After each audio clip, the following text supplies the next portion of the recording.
And Saudi Arabia and its allies have given Qatar another 48 hours to accept a series of demands or face further sanctions. Qatar, which is accused by its neighbors in the Gulf of supporting terrorism, has effectively been under a blockade for the past month. And TRT World's editor-at-large, Ahmed al Burai, joins me now live in the studio for more on that. Thanks so much for coming in. In the kindest terms, Saudi and its allies say they just want Qatar to be on the same page as per regional power dynamics. Why is that unacceptable to Qatar? Look, Andrea, they used to be reading from the same page on Yemen, on Syria, on different issues when it comes to the Gulf region. But all of a sudden, these two states, mainly Saudi Arabia and the United Arab Emirates, believe that Qatar is diverting from the mainstream policies of the GCC.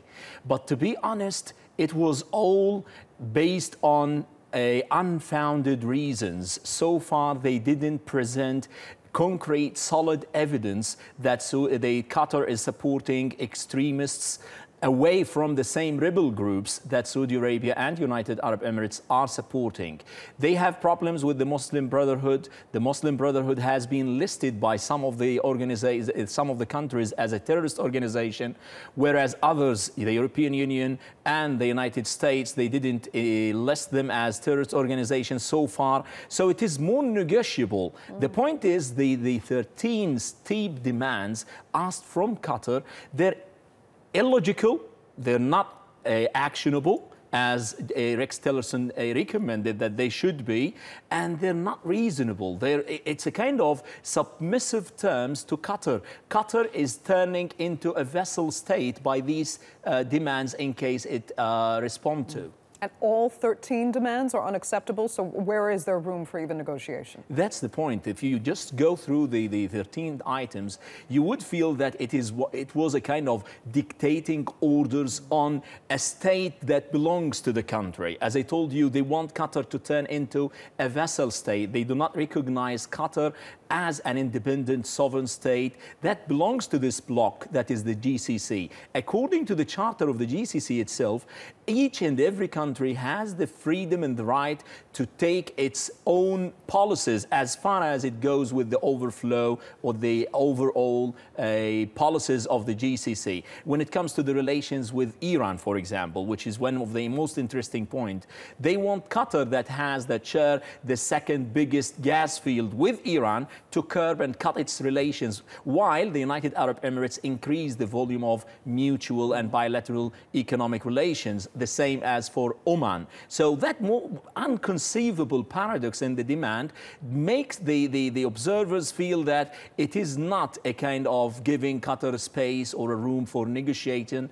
It's more dictating orders from a state to another, a province within the state itself. Okay, so here they've been given another ultimatum. What happens in 48 hours when these terms are not accepted?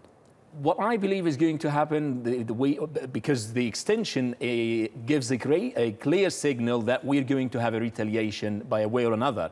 They're going to tighten the economic sanctions. Maybe they're going to withdraw the money from the banks of Qatar. Maybe they're going to sever the relation between Qatar and cut its membership in the GCC. The report speaking about they're asking European countries and the United States to choose between Qatar or the other GCC bloc, and they will convene in Egypt Wednesday, 2 days, in order to decide on the coming measures. Their report speaking about an Egyptian military base in Bahrain that is going to be more retaliation and escalation. I don't believe that there is room for de-escalation.